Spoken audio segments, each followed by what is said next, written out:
আসসালামু আলাইকুম প্রিয় বন্ধুরা, সবাই কেমন আছেন? আশা করি খুব ভালো আছেন। তো আজকে আপনাদের নিয়ে আসছি সুন্দর একটি জায়গায়।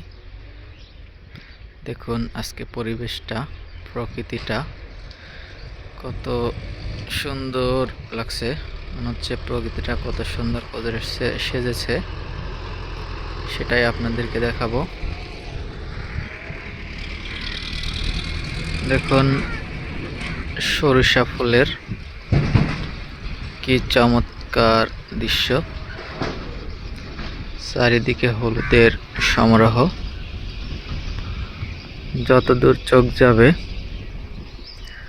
তত দূরই শুধু হলুদ আর হলুদ কালার। দেখুন কি চমৎকার একটি পরিবেশ, তার সাথে যোগ হয়েছে দেখুন এই পুকুরের মধ্যে কতগুলো পাখি, বক, সবাই দেখুন মাছ ধরে ধরে মাছ খাচ্ছে। কি অসাধারণ একটি দৃশ্য। আসলে সচরাচর সবসময় এমন দৃশ্যের চোখে পড়বে না কারোই। তো এই দৃশ্যগুলো দেখতেও অনেকটা ভাগ্য লাগে। আপনি ইচ্ছা করলেই এমন একটি সুন্দর মুহূর্ত দেখতে পারবেন না। দেখুন আশেপাশের পরিবেশটা কত সুন্দর, স্নিগ্ধ আর খুব সুন্দর। এখানে বাতাস প্রবাহিত হচ্ছে, সুন্দর একটি ফিল অনুভব করতে পারবেন এখানে আসলে।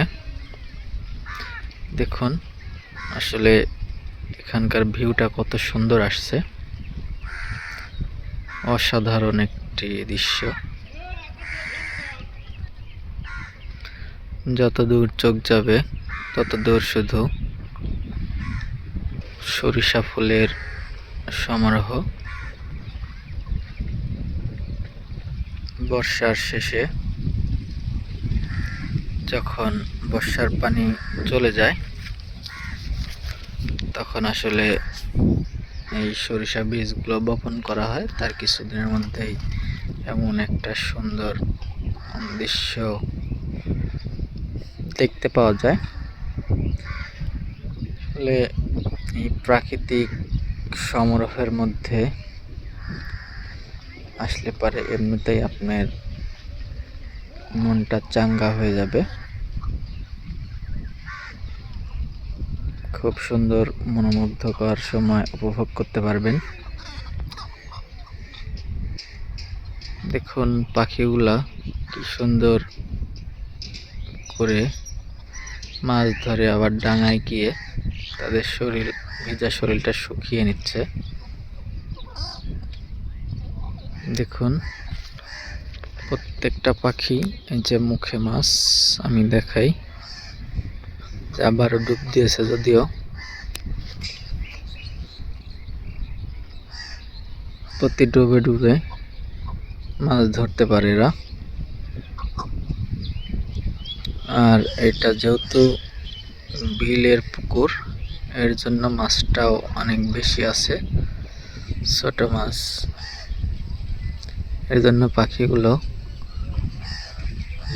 ডুব দিয়ে মাছ শিকার করতে পারছে খুব সহজেই। তো বন্ধুরা, যদি কেউ এখানে আসতে চান অবশ্যই আসতে পারেন। এটা চলন বিল, বিলসার বর্তমান ভিউ।